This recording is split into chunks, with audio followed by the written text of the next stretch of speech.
Hello there, Bunneh. Bunneh here, and I challenged myself to survive for 50 days on Sons of the Force hardest difficulty. Food and water are much harder to come by, temperature plays a larger role in survival, and enemies hit insanely hard. In addition to these difficulties, I've also tasked myself with acquiring every single item in the game, just to spice things up. So join me as I survive the cruelties of the wild, discover hidden secrets, explore new technologies, and try to entertain myself by whatever means possible before ultimately facing off against the toughest challenge the game has to offer.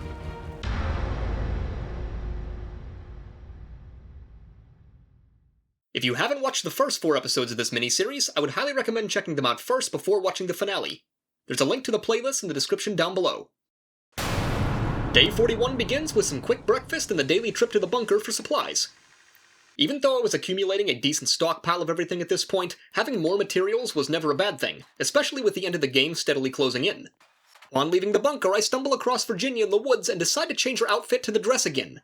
I don't know why, but I've always thought that sundresses are sexy as hell, and there's no exception on Virginia's curvy body, minus the additional limbs, of course.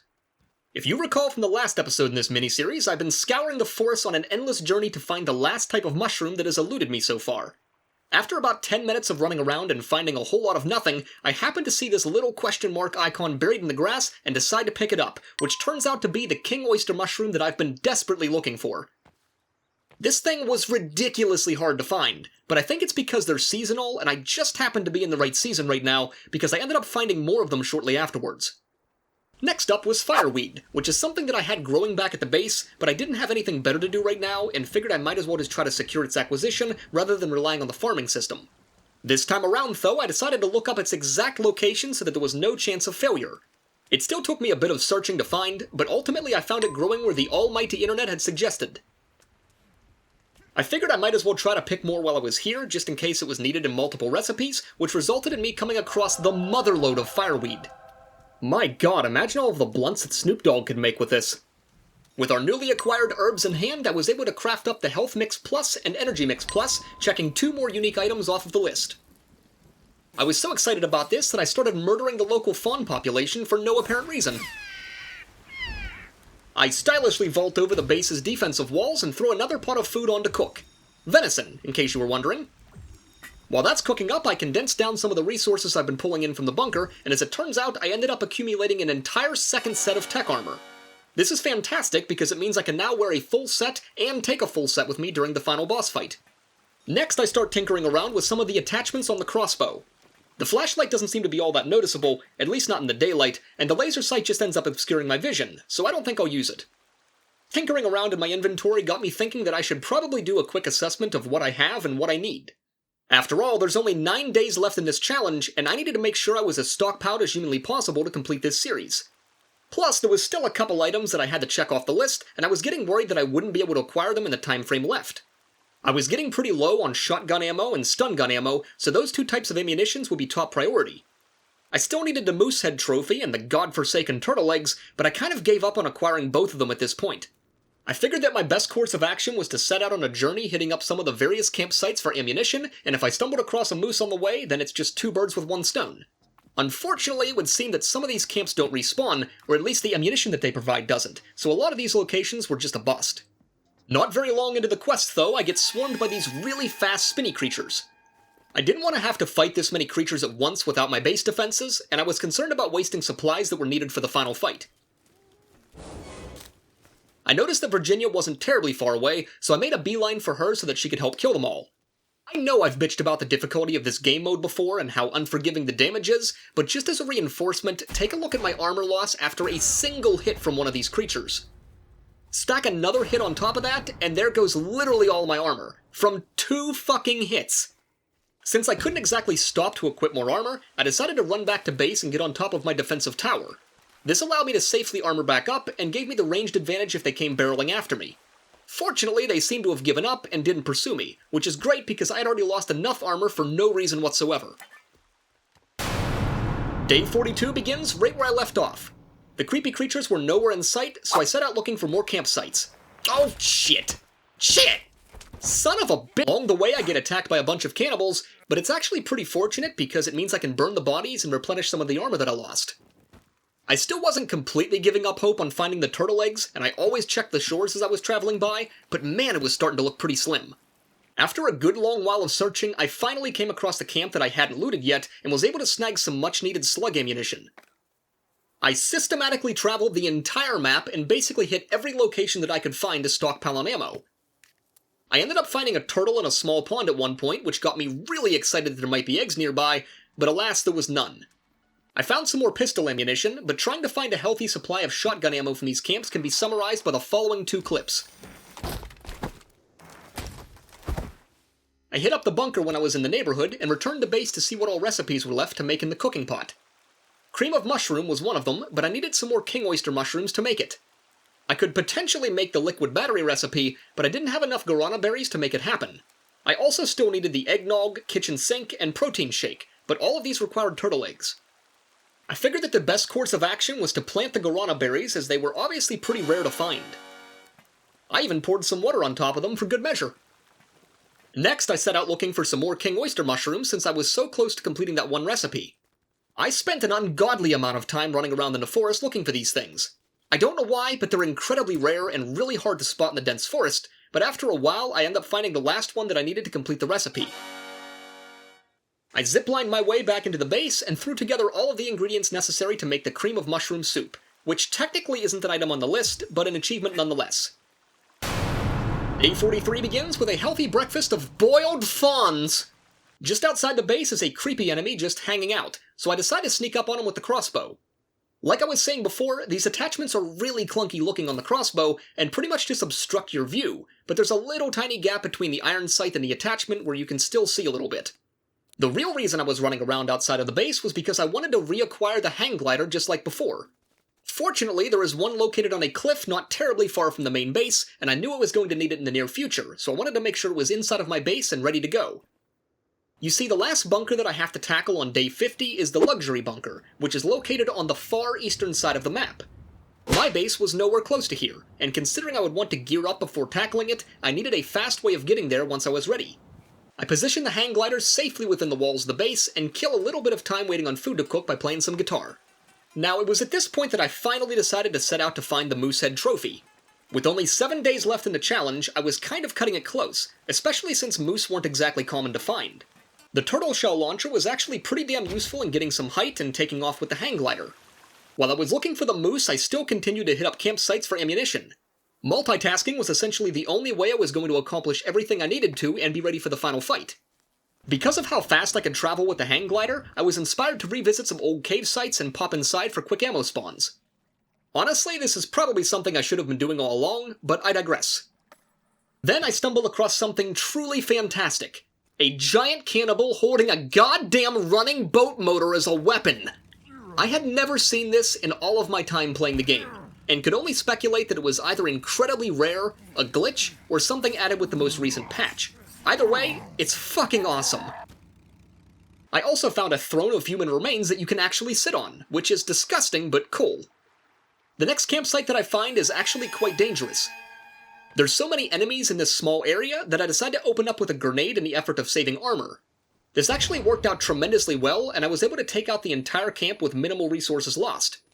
It was starting to get dark out though, and I knew I'd be spending the night here, so I got a fire started up to keep both warm and start burning bodies for armor. Virginia showed up at one point, all sexy as hell, and acted as a much-needed portable base turret to keep me safe.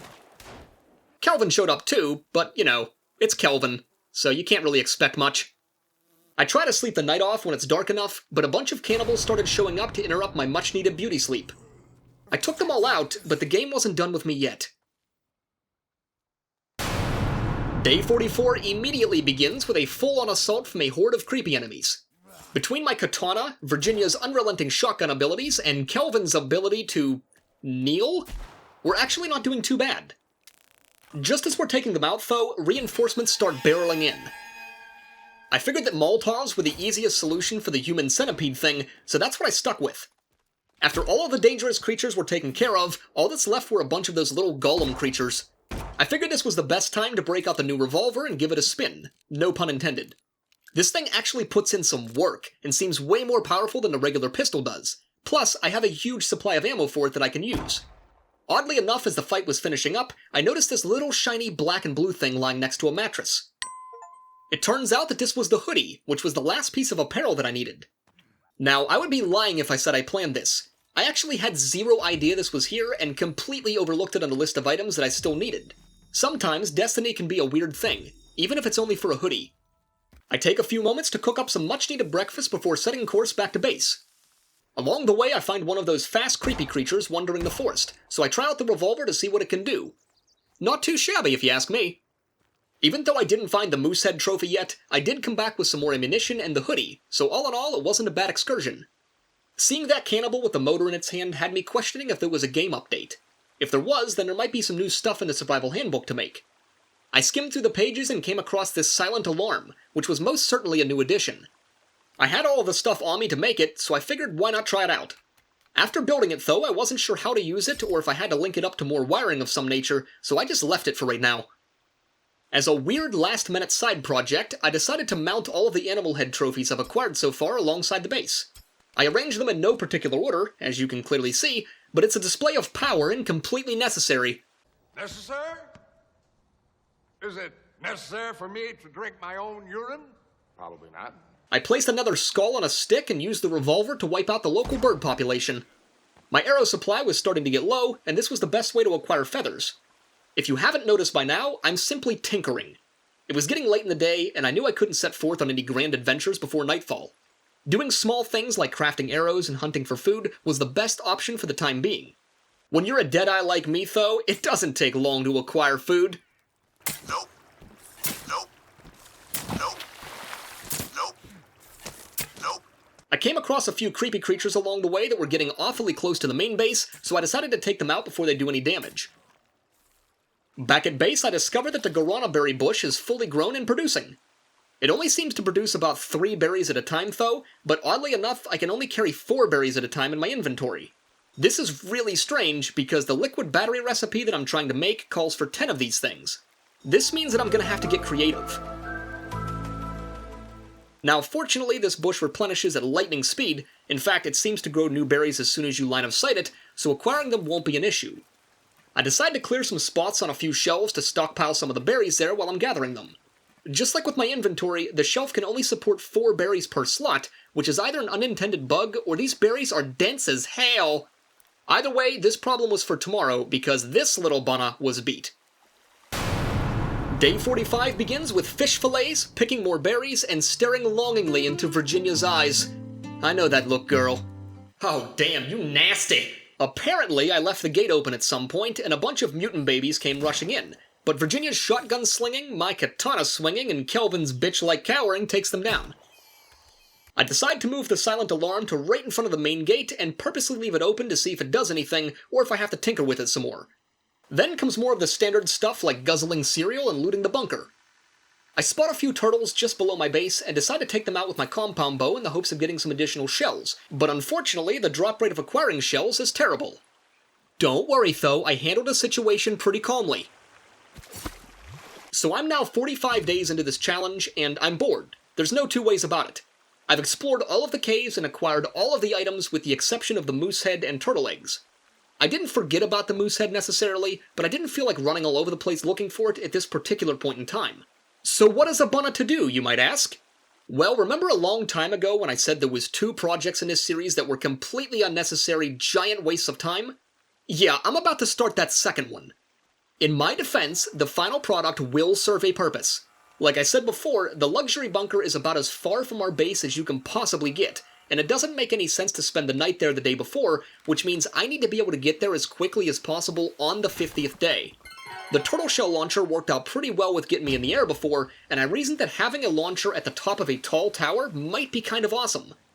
1, it would give me something to do, and 2, it would serve a purpose, and 3, it sounded like fucking fun.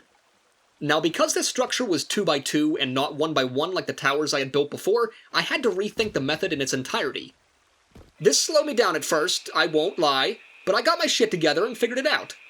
I'll save you guys most of the building process because you've seen all of this stuff before and I'm trying to keep this series engaging.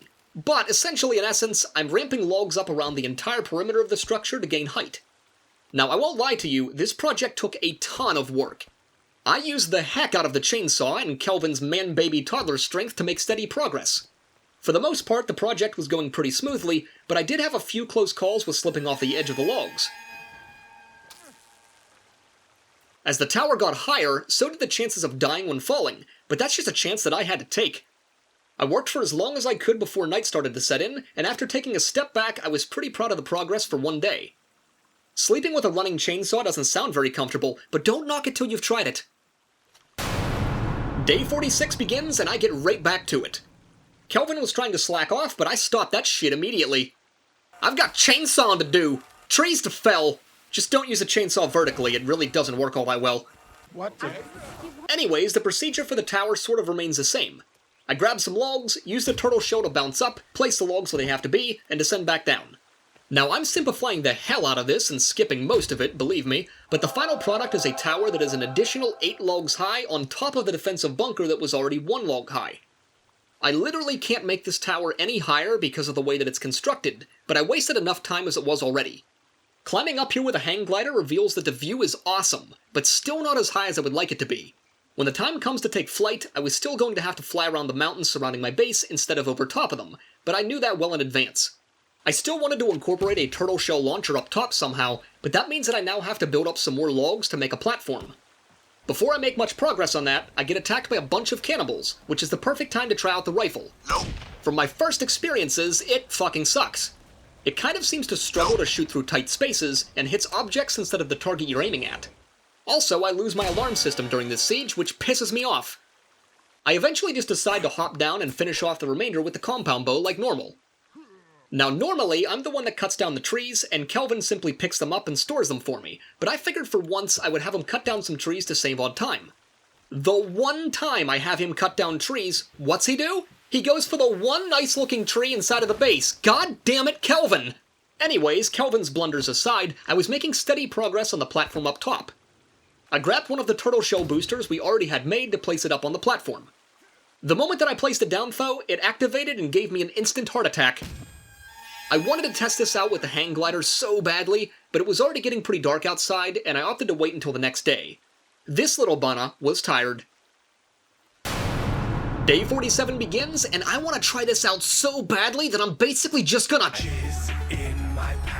Originally, the idea was to drop from these 2 high walls onto the turtle shell for maximum height, but it doesn't really work because it actually starts the gliding animation just a smidge before I impact, which just causes me to fumble the whole thing. I modify the design slightly to be only 1 wall high, and clench my little Bunneh butt cheeks in the hopes that it works this time. I squeeze really tight, and then I let loose. I squeeze really tight, and then let loose. Woo.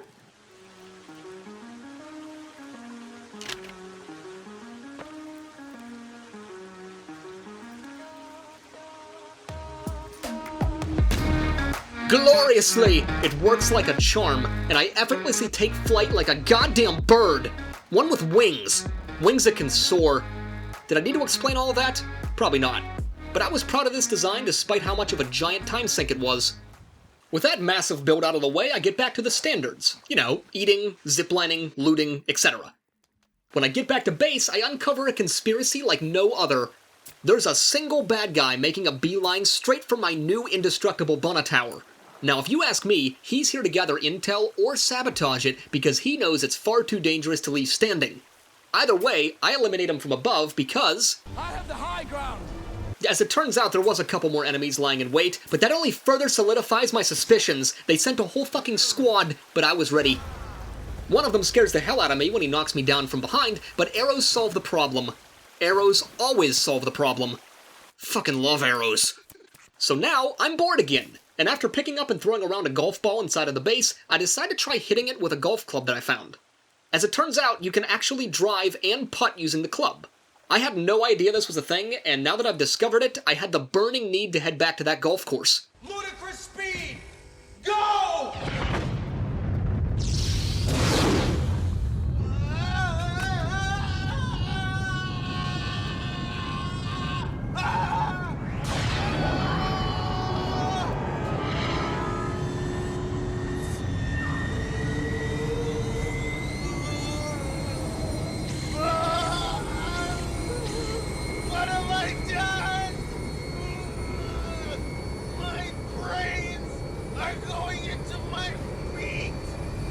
So I arrive at the golf course in record time and try my hand at smacking a few balls.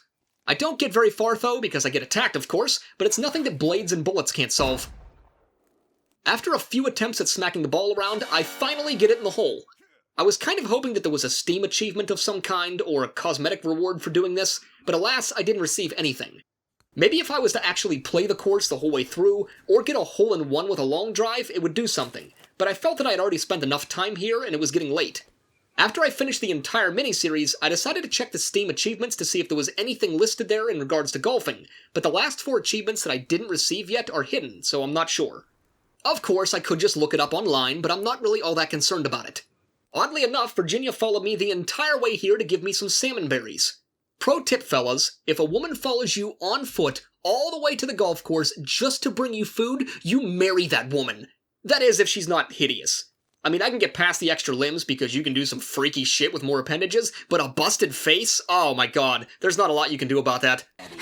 Holy Lord, Almighty Father, everlasting God, who once... Our post-golf snack is interrupted by one of the human centipede-looking things, but rather than trying to fight this thing in the dark and risk losing armor, I decide to simply run. In retrospect, I probably should have equipped the night vision goggles before taking off with the hang glider here, because nightfall sets in really fast. Most of the journey home, I have to use the light-colored beaches below me just for some semblance of where I'm at and how high from the ground I am. I make it most of the way back to base before smashing into a tree and dropping to the ground. Luckily, I wasn't too high up, as otherwise that fall very well could have killed me.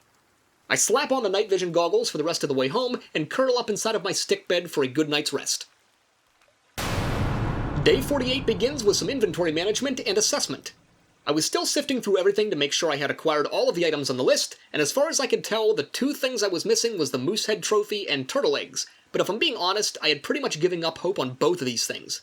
I was kind of giving myself a pass on the moose head because I had encountered so many of them up until this point, but just never really bothered to loot the head.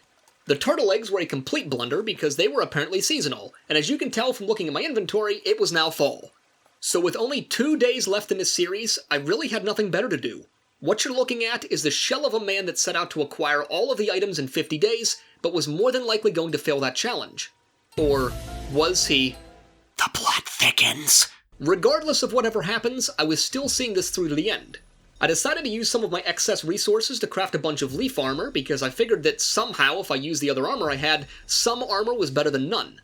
Next, I organized my backpack with items that I thought would be useful in the final fight and stockpiled important stuff that I thought I would need.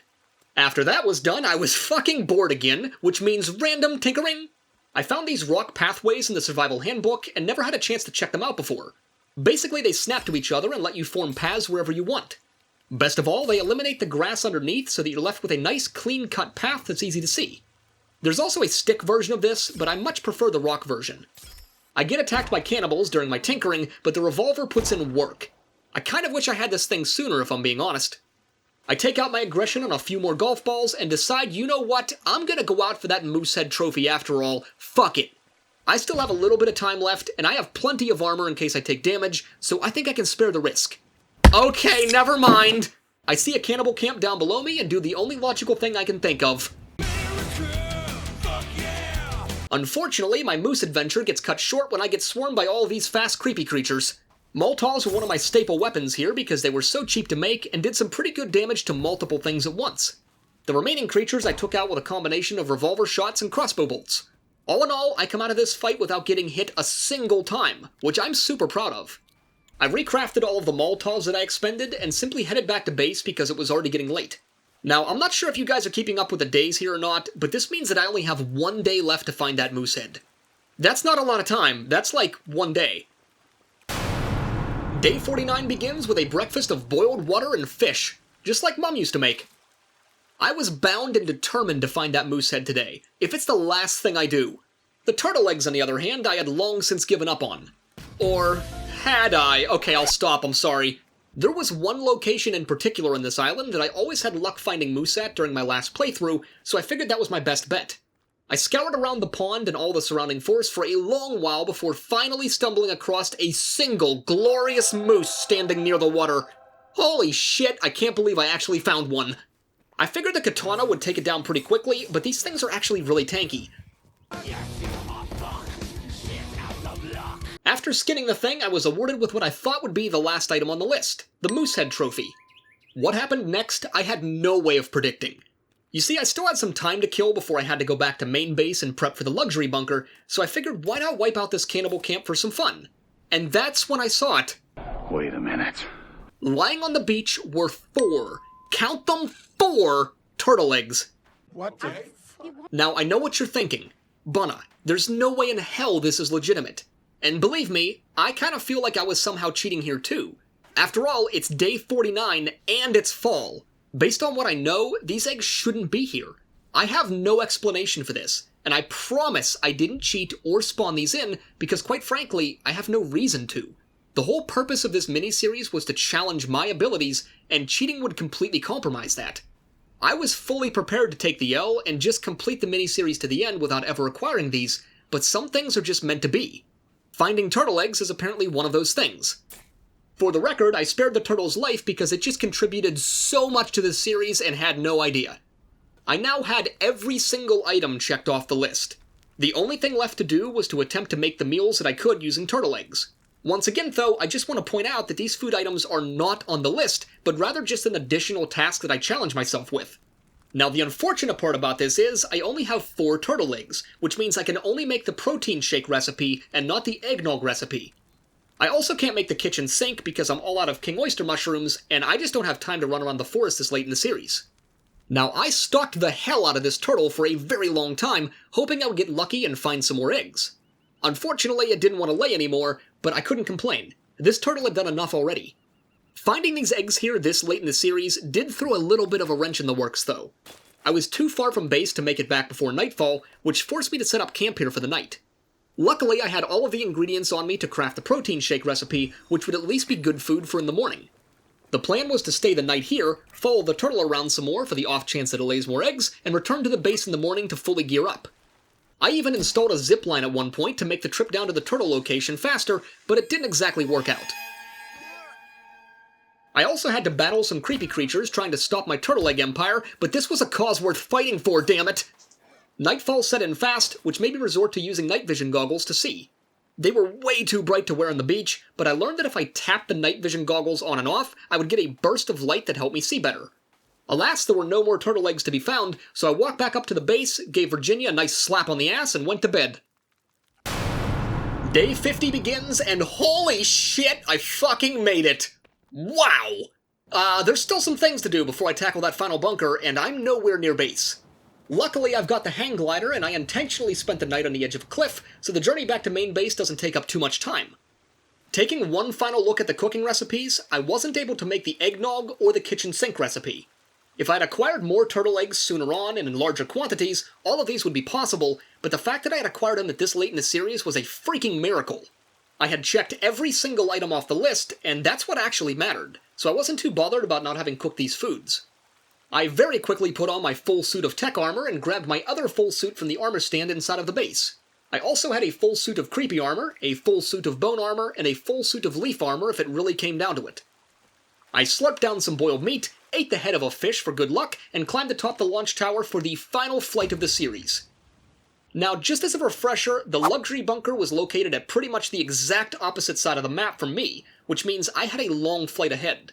I opted to land somewhere high up in the mountains where I could gain some more altitude and relaunch. At one point though, it just made sense to walk straight up the mountain instead of trying to go around it, plus the height would allow me to relaunch and glide the rest of the way towards the final bunker. Believe me when I say that I'm speeding through most of this journey. It took me like a solid 10 minutes to travel all the way over here. Now the landing was a little bit hot, I won't lie, but I'm exactly where I have to be. The luxury bunker. This was it, people. The final bunker of the game. I knew some of the challenges that were ahead because I tackled them with a few buddies of mine, but that was on normal difficulty. With 3 other guys. And we got our asses handed to us on multiple occasions. I'm not trying to make excuses in advance, but I knew this was going to be incredibly challenging, which is why I spent pretty much the entire series preparing for it. The beginning of the bunker is a bit misleading. It kind of lulls you into this false set of confidence. I mean, there's no enemies around whatsoever, outside of this single stuffed bunny rabbit illuminated by a floodlight. I mean, now that I think about it, this is kind of poetic. I find a bedroom in one of the side chambers and decide to save my progress here just in case something goes terribly wrong. I want to reiterate this once again just for those of you who are paying attention to the number of days listed on the save file. For some reason, this game starts at day 0 instead of day 1, so this number should actually read day 50, but it's a day behind instead. Up ahead, things start to turn a bit more gruesome. I'm sure the actual story of this game is quite good if I actually paid attention to it, but sometimes being in the dark about the lore lets you just enjoy the gameplay a bit more. In the next room is another story item sitting on the table and a really sweet living quarters. I can see why this place is called a luxury bunker. I mean, dead bodies and bloodstains aside, this place is fucking awesome. There's another camera recording sitting on the floor and a book located behind the couch, all of which aren't really necessary for me to pick up, but I've come this far, so why not? I save my progress one more time on this giant bed, find another story item that finally reveals that crosses burn demons, and pick up some much-needed ammo from the kitchen. Inside the bathroom is a hidden tunnel system behind the sink. This hidden doorway here is the entire reason that I had to find the golden armor. Now, I won't lie here, I had a mini heart attack whenever I first interacted with this, because all of my tech armor goes flying everywhere because the game auto-equipped the golden armor, but fortunately it's lying on the ground for me to pick back up. The golden armor acts kinda like a key in this scenario and allows me to pass beyond the door. This is where things start to get serious. Entering into this cave system seriously feels like a descent straight into hell. There's streams of lava and demons everywhere down here. The cross ends up being my main weapon of choice because it allows me to conserve ammo and avoid damage for the most part. I took this cave on one step at a time, making sure not to overextend myself into a situation that would put me in too much danger. I made sure to eat and drink when my stats started to decrease, and approached every fight with extreme caution. At one point, I had to jump this little gap over a pool of lava, which is where my years of parkour training finally came in clutch. Squeeze really tight. Every portion of this cave system felt like a new challenge to tackle. I never touched the lava before, and wasn't sure if it would insta-kill me or not. I certainly wasn't going to put it to the test now, so every encounter with a demon felt like this juggling match of trying to avoid its attacks, while also avoiding all the pools of lava. This wasn't bad if there was only one demon, but oftentimes there was between 3 to 5 of them, so these fights were pretty stressful. Some portions of the cave narrowed into these thin walkways, and I knew that if I missed any demons behind me, or if one happened to come flying at me to the front, I very well could die here. I discover a few more story items along the way that talk about a cube, but like I said before, this means nothing to me. I've seen the cutscene coming up ahead, and I still have no idea what it means. Now, I'm skipping through a lot of this cave just for the sake of saving on time and hopefully reducing your boredom, but please understand that this cave is taking me a really long time to navigate because I'm going at such a careful pace. There are literally dozens of enemies in every single room, and I'm only but a single Bunneh.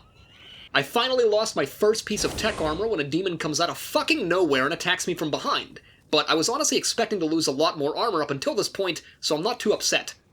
Finally, I reach a large chamber of the cave and can hear some gunshots just up ahead. Crawling on the cavern ceiling is one of the things I was dreading in this challenge from the very start. The second to the final boss. This thing was basically a massive demon and hits like a fucking truck. In fact, it hits me 2 times in succession before I can even react, causing me to lose multiple pieces of armor. I was hoping to have all of the smaller demons killed before fighting this big guy, but as you can see, that didn't really work out. As much as I hate to do it, the shotgun is my main weapon of choice here. I knew I was going to need this thing for the final boss fight, but that's a moot point if I don't survive this one. To say this fight is brutal is honestly an understatement. This thing has a tendency of completely CC locking you with its attacks, all of which just chew through armor. Needless to say, I was squeezing my little ass cheeks the entire time during this fight, especially at this particular moment. Did you fucking see that? If I trip on my goddamn shoelaces, I'm dead right now. I acted as quickly as I could with chugging meds and equipping more armor, which honestly saves my life because as soon as I put it on, it's already attacking me again. Kiting and shooting is my one and only tactic here. I'm sure someone out there has a better way of killing this thing, but I don't. At one point I thought to join this dude by the crevice in the wall, thinking that maybe the giant demon couldn't reach me here, but this turned out to be completely wrong. This thing jumps right on top of me, and I thought for sure that this was the end of the series. Luckily, he was only a few more shotgun shells away from death at this point, and I just managed to squeeze out of this predicament. Now, I was hurting, there's no two ways about it. Luckily, I brought a lot of extra meds, food, and armor, but my supplies were quickly dwindling, and I still had the entire final boss fight ahead of me. I even had to craft a few more pieces of tech armor just using raw resources. Even after this, I only had 8 pieces of tech armor left to equip, so I had to supplement with creepy armor for the remaining slots. I took a few minutes here to let all my stats regenerate, and even threw up a tent to save my progress before I continued. The game started feeding me resources and ammo, which as I've said before is never a good sign. I sort of knew what to expect in the coming fight, but I want to reiterate once again that completing all of this solo is completely different than completing it with friends. Up ahead, I trigger a cutscene that I'm just going to let play out. It does spoil some things about the story, so if you don't want to watch it, then simply skip ahead. We're out of time.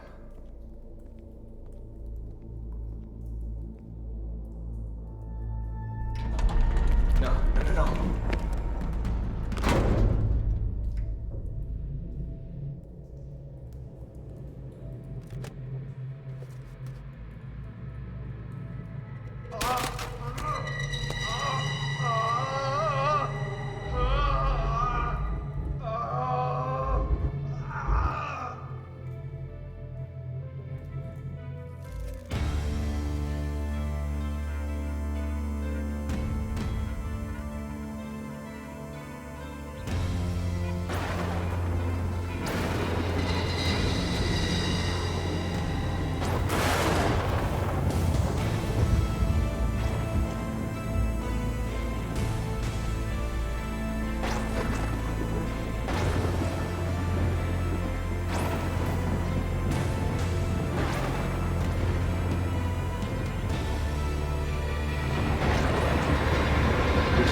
So I'm thoroughly confused, and I've already seen this cutscene before. I feel like this cube thing was a big reveal and we're in some kind of like futuristic simulation or something, but I have no idea what's going on. Also, when I watched this cutscene for the first time with my buddies, neither Kelvin or Virginia was there because my buddy killed them instantly before we started playing. Watching Virginia essentially die and stumble into my arms is kind of heartbreaking, but I'm also incredibly pissed that she forced me to censor blur those screaming nipples one last time before the series ends. God damn it, Virginia, editing is hard! But not as hard as those nipples up top.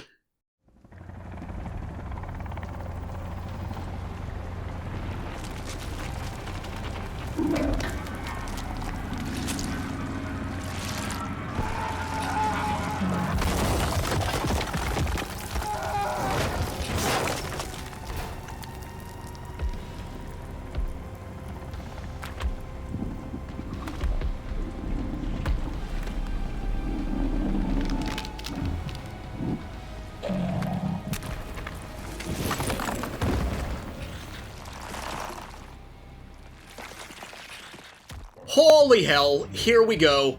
I paused the game for a brief second to take a deep breath, knowing that the entire series rides on this single fight. It was at this moment that I realized something incredibly unfortunate and completely out of my hands. During that cutscene, the game automatically unequipped all of my tech armor and replaced it with the golden armor. Given that I was now being thrown straight into the fight with no chance of stopping to equip it, I was either forced to either fight or die. There was a reason I spent the entire series crafting that armor. Because the golden armor fucking sucks. I'm now taking straight health damage instead of the armor absorbing damage like I anticipated. I very quickly chug a whole bottle of meds while I'm kiting, hoping that it will offset some of the damage, but I knew this was a failure from the start. His attacks hit too frequent, too hard, and from far too great of a distance to outlast with the golden armor. I mean, this motherfucker is literally using a helicopter as a sword. I try my best to kite, but as soon as I saw the golden armor equipped, I knew what the outcome would be. I died. For the first time in the series, I died. At the last and worst possible time. Now, normally death in Sons of the Forest really isn't a big deal. It's not permanent, and you can simply get back on your feet and keep going. But given that I was playing this miniseries with a hardcore mindset and a strict no-death rule, this death essentially meant the end of the series. I failed. Now, when this happened, I was really torn on what to do. I straight up died, and there's no skirting around that, but I wholeheartedly believe that that death was the game's fault and completely out of my hands. If it hadn't auto-switched armor on me at the worst possible time, I probably would have beaten this encounter first try. So despite the giant L I just took, I licked my wounds, brushed off the dust, equipped all the motherfucking tech armor that I spent the entire series grinding for, and went back into the fray. Now, I know some of you are going to be upset by this decision, but others would have been disappointed had I ended it here with no real resolution. I felt that I had been slighted victory, and I still feel that way even after all this time, so I regret nothing in my decision to carry on. I approached the fight with only half of my health pool, but now that I had armor on, I knew my health could regenerate even after taking damage. Shortly into the fight, I take another hit, and I want you all to look closely at my armor and health. I only lost a single piece of creepy armor from that attack, an attack that previously damaged me for a third of my health pool. If that's not proof of being fucked in the ass by this game at the last possible minute, then I don't know what is. I'm purposefully leaving this entire final fight completely unedited moving forwards, just to prove the difference between having the golden armor and having actual armor that absorbs damage. Just like with the giant demon fight, I rely solely on the shotgun for pretty much all of my damage. I had plenty of explosives and other weapons to use, but with how fast this thing moved and the distance it could travel in a single jump, I felt that trying to equip anything else would just be a death sentence. Besides, I conserved all of this ammo for a reason. It was this particular moment I was worried about, and I wasn't afraid of expending it at this point, so I might as well use it. I simply kited this thing as much as possible and tried to juke its attacks as they came my way. It spawned other creepy creatures on occasion that were giant nuisances, but I simply ignored them and kited them just the same as the boss. After dozens of shotgun shells, I finally downed the nasty thing and claimed my victory the way it should have been the first time. For the record, I only lost 2 pieces of creepy armor in that entire encounter. So I'm gonna leave the decision up to you guys. Did I successfully complete this challenge, or did I fail miserably at the last possible instance? Personally, I feel that the death was unjust, which is why I pushed on. I pride myself in being fully transparent about my failures and shortcomings, which is why I'm pitching the ball in your court and allowing you all to decide. In my previous playthrough with my buddies, I opted to stay on the island, so this time around I chose to leave. As it turns out, Kelvin and Virginia are both still alive somehow, and oh god damn it, you just had to make me censor those puppies one last time, didn't you? I mean, I'm happy to see you, Virginia, but come on, really? You couldn't wear the dress I gave you? Why did you change back into the swimsuit? I mean, I shouldn't complain, but we can't do anything in the helicopter anyways. At least not without it getting really weird for everybody else. Hey, wait a second. Where's that third hand going, Virginia? Oh my god, you nasty, aren't you? Hang on a second, let me grab the ball gag. So that, people, was the final episode of the miniseries. I know it was a sharp left turn from my usual content, and it kind of lies between a Let's Play series and an episode of Bunneh's perspective, but hopefully the format was enjoyable to watch. This was an incredibly challenging yet rewarding series to make, and I'm really curious to hear your thoughts in the comments down below. So with that being said, thank you guys so much for watching. If you enjoyed this series, then please be sure to leave me a like down below, subscribe to the channel with notifications on to stay up to date on all of my latest content, join the Discord for a community of like-minded woodland creatures, and please keep leaving me comments because they warm my little Bunneh heart. A special thank you goes out to all of the Bunnehs that support me on Patreon. You guys are amazing, and if you would like to support the channel and the content that I create, you can now do so for as little as $1 a month. Thank you again so much for watching, and I will see you all in the next video.